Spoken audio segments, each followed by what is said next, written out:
Glorifico ao Senhor por essa rica oportunidade.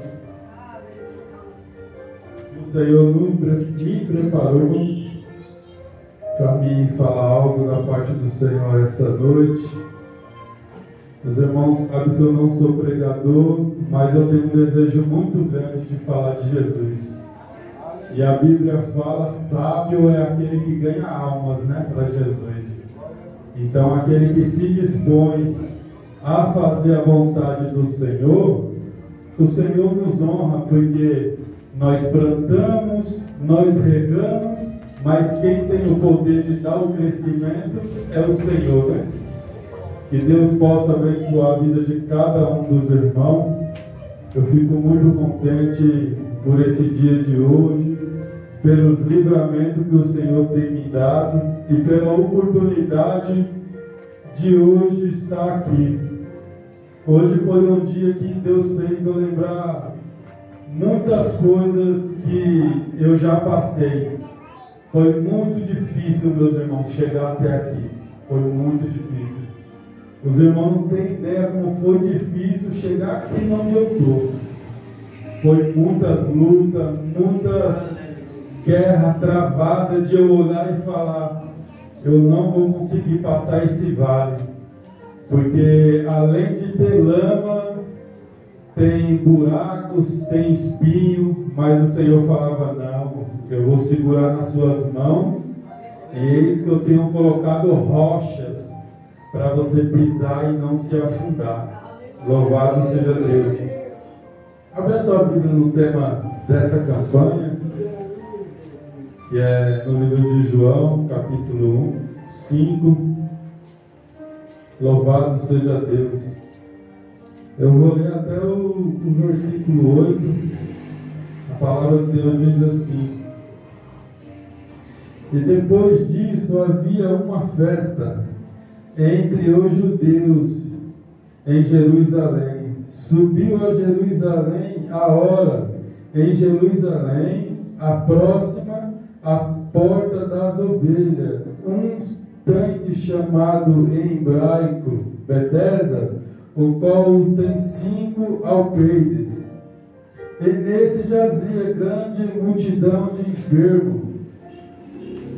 enfermos, cegos, mancos, reciclados, e esperando o movimento das águas. Quando um anjo descia em certo tempo ao tanque, agitava a água, eu, primeiro que ali descia, depois do movimento das águas, sarava de qualquer enfermidade que tivesse.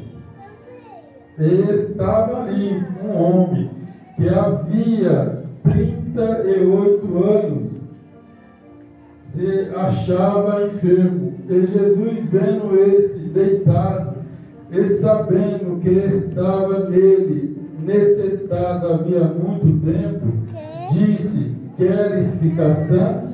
E o enfermo respondeu: Senhor, não tenho homem algum que, quando a água é agitada, me ponha no tanque, mas enquanto eu vou, desce outro antes de mim.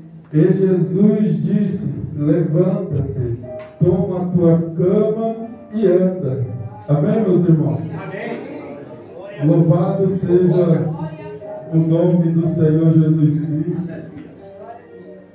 Aqueles que eu falei para as pessoas direcionadas, que eu pedi para pegar aqueles envelopes, faz o que Deus te deu a instrução.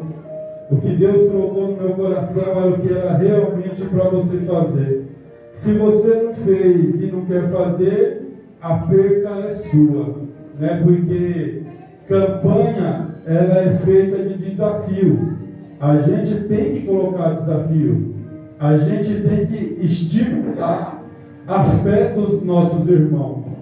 Como que eu posso falar que Jesus Cristo, Ele pode te salvar para morar no céu e eu não prego a palavra genuína como ela é? Como que eu posso te falar que Jesus Cristo, Ele se entregou como ovelha muda na cruz do Calvário, para que todos aqueles nele crescem, não perecessem, mas alcançaria a vida eterna. E eu não saio dos Salmos 91.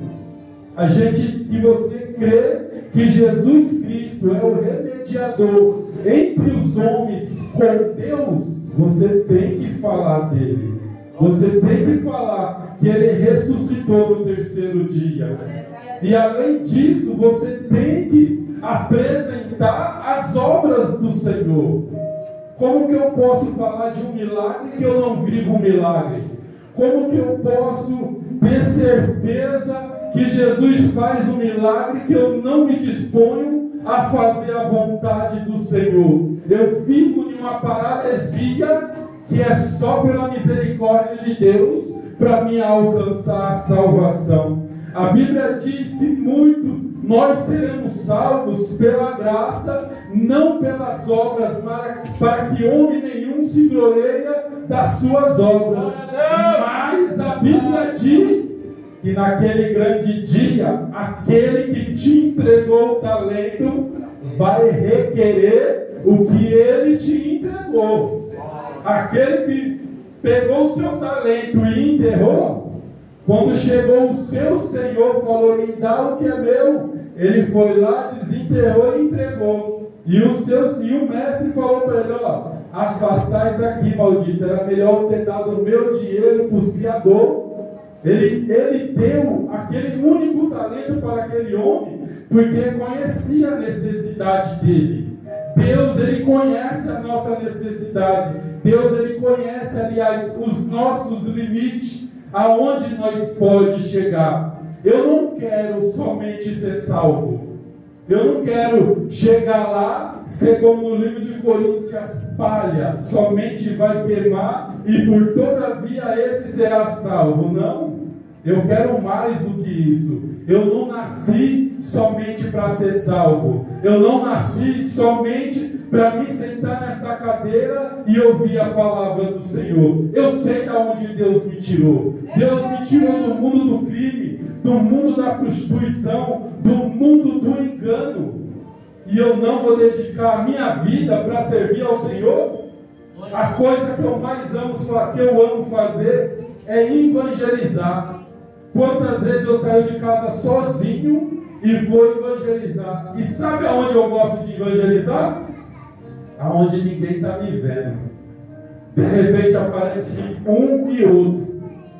Esse dia um irmão pegou e falou para mim assim: irmão, agora eu entendo porque às vezes o Senhor chega atrasado na igreja. Eu falei: porque eu sou direcionado pelo Espírito de Deus.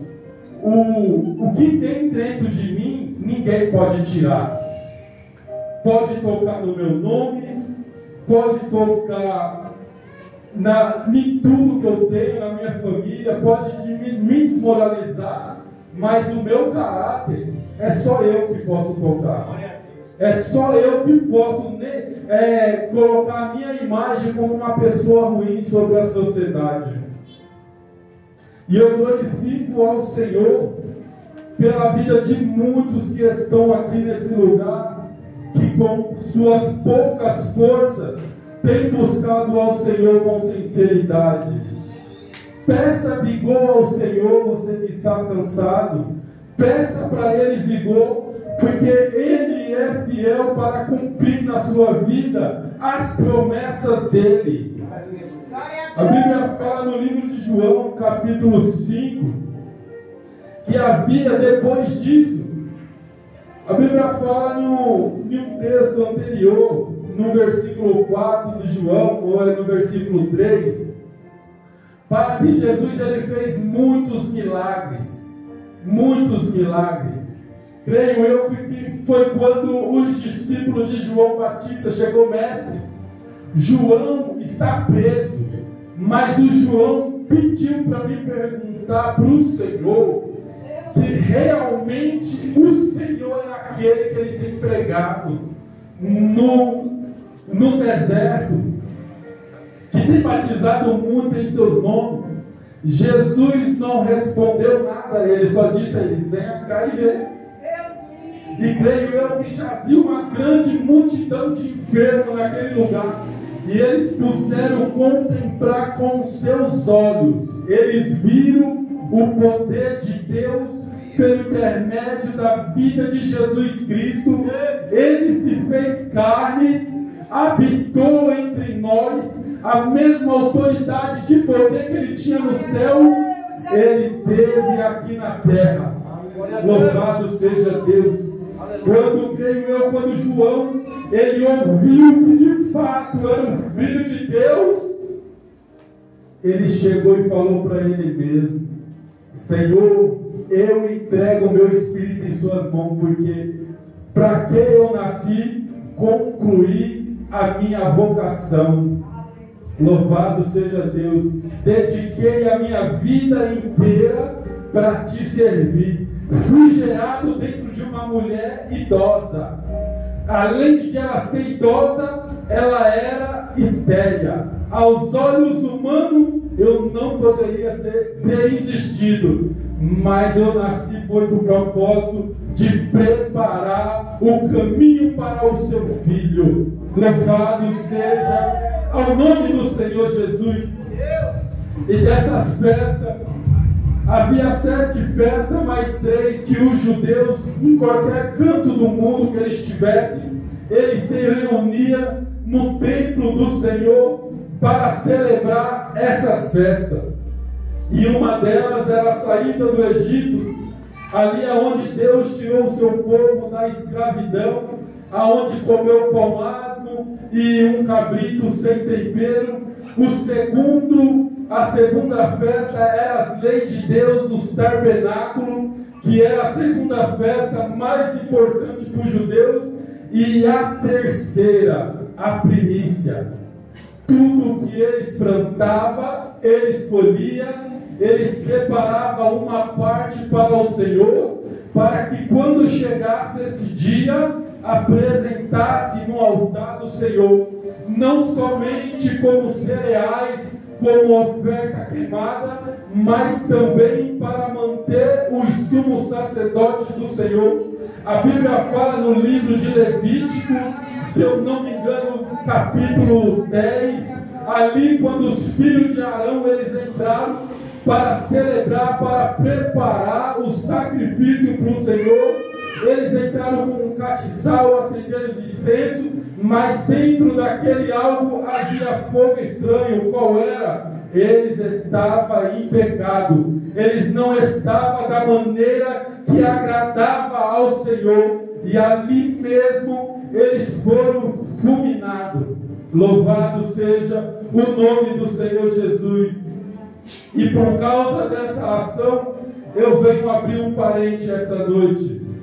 A Bíblia fala que alguns historiadores que estudam a palavra profunda, fala que depois dessa morte, o sacerdote Arão, ele pensou em algo, porque ele sabia que ele não ia viver para a eternidade fisicamente. Ele sabia que há um Deus de Israel no céu, que tirou todo o seu povo da escravidão do Egito, e aquele que fazia prodígio e maravilha, prometeu um lugar onde não haveria mais tristeza, não haveria mais dor. E ali ele acrescentou algumas empecilhos na roupa sacerdotal. Qual era? Colocou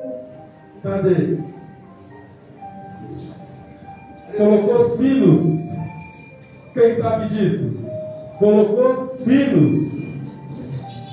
Quando o sacerdote ele entra no lugar santo dos santos, ele, além de colocar suas vestes, os seus trajes de sacerdotal, que era usado somente uma vez por ano, e uma vez por ano eles entravam no lugar santo dos santos, ali eles amarravam a corda em sua cintura e colocavam sinos sobre os seus ombros. E quando ele chegava no lugar santo dos santos, aquele que estava lá fora estava orando ao Deus de Israel, falando: Senhor, ouve a petição dele, porque o primeiro sacrifício que ele tinha que fazer era por ele, era pelos pecados dele, para que ele viesse ser digno de oferecer as ofertas dos demais, que ia apresentar como oferta viva, como cereais no altar do Senhor. E quando ele entrava lá dentro, o mundo estava na expectativa que ele voltasse com vida. Havia um silêncio muito grande, todo mundo esperando. E quando as pessoas não ouviam o bater do sino, se preocupava. Tem como alguém sentir a presença do Senhor e ficar parado? Tem como? Você se mexe. Não tem como você ficar parado. Você se mexe. E instantaneamente as pessoas se alegravam. E quando esse homem ia saindo daquele lugar, a esperança do povo de apresentar o seu pecado perante ao altar do Senhor, eles estavam acreditando que Deus ia receber. Mas eu tenho algo da parte do Senhor para te falar, meus irmãos.